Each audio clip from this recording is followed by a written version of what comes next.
8 of the very best young talents in professional wrestling are well on the road to Lion's Break Crown. Hi again everybody, my name's Chris Charlton and welcome to Finish Strong, the show where every week we talk you through the highlights of the best hour of pure professional wrestling on the planet. We speak to the big names and give you a taste of what's to come, because Strong isn't finished until we finish strong. Yes, that's right, this week we are on the road to Lion's Break Crown, a unique 8-man single elimination tournament focused on the best young talents in professional wrestling. And there you see the bracket right there. It all kicks off next Friday night, 10 Eastern, 9 Central on njpwworld.com, where we will see Logan Regal versus the DKC, Clark Connors and Jordan Clearwater, Danny Limelight and Barrett Brown, Adrian Quest and Blake Christian. And for his unique insight into this tournament, we're going to be talking to a man that's a hot young talent playing his trade in Japan. Gabriel Kidd's going to join us in just a little bit, so stick with us. But it was all a road to Lion's Break Crown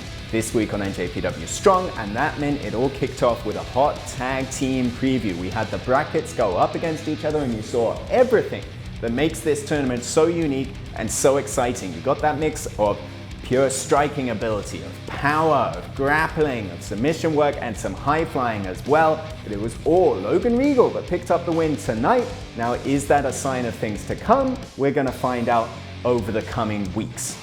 From the best young talent to people that are very well versed, very well traveled competitors. We had Rocky Romero and PJ Black against Fred Rosser and Mysterioso. Certainly they showed this week just the level of talent that has taken them all over the world, but Rocky Romero particularly impressive, striking above his weight, punching above his weight, and taking the fight to Fred Rosser and Mysterioso. A pescado to Fred Rosser, and that opened the door to the placebo effect for PJ Black tonight. And then in our main event, we talked about it last week on Finish Strong, ACH and Alex Zane, a thrilling combination going up against GOD. And, you know, it was a dream team for ACH and Alex Zane, but a relatively inexperienced one. That was the story. Alex Zane within a hair of polishing off 6-time IWGP Tag Team Champions, but Tamatonga and Tangaloa just too much, and Bullet Club's dominance continues Friday nights. How will that play out? We're going to have to wait to find out, just like we're going to have to wait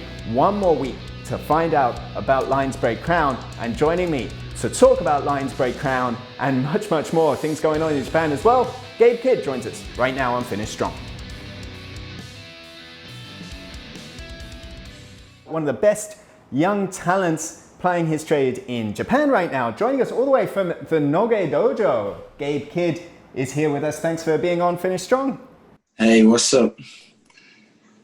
This has been, quite a wild year for you, obviously. Well, a wild year for everybody. But it's worked out to the point now where you're on the G1 Climax 30 tour.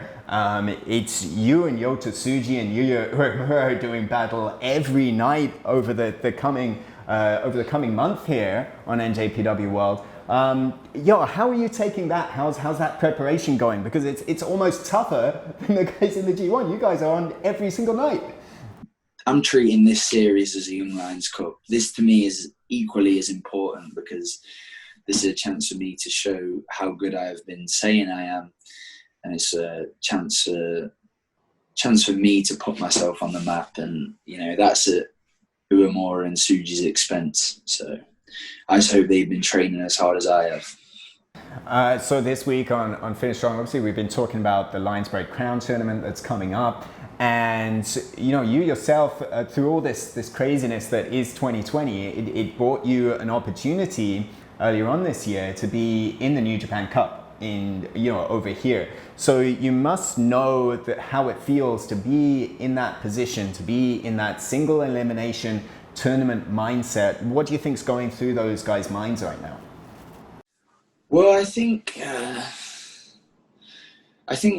what's going through their minds right now is that this is a big opportunity for me, and I've got to make a statement. I've got to make a point, and you do that by winning. But I saw the tournament bracket, and I'll just put this out there now. If I was over there, it would be a complete different story. If I was over there, it would be a Clark Connors Gabriel Kidd final. I can guarantee if Alex wasn't injured, he'd be in the mix too.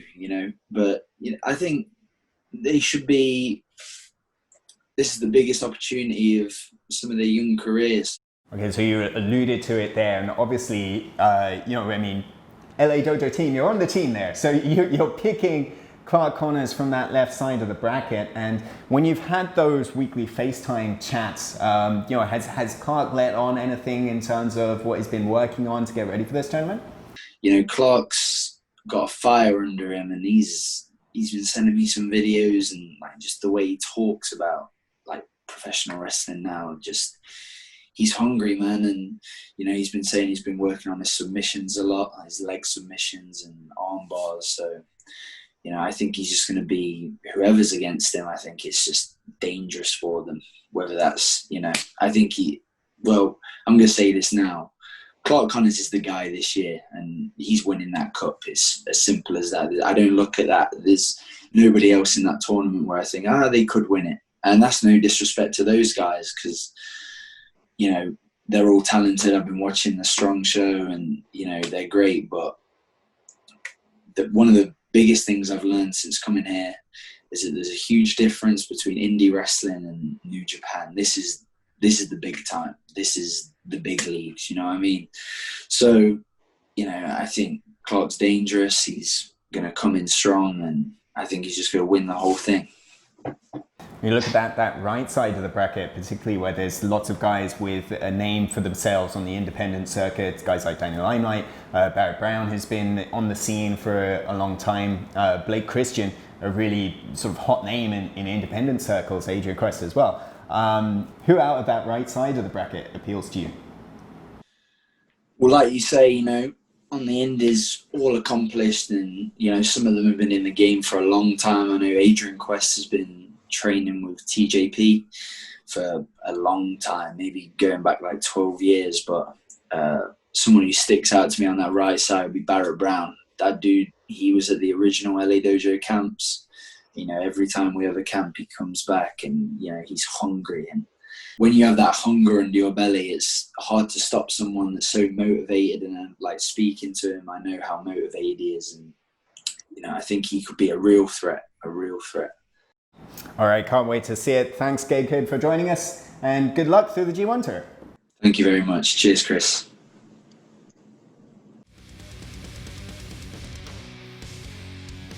So much to look forward to from the future of professional wrestling. Friday nights on NJPW Strong coming up, and the very best of the present of professional wrestling is doing battle all around Japan right now in G1 Climax 30. It is already underway, and we've got 3 great events coming up in the next few days alone.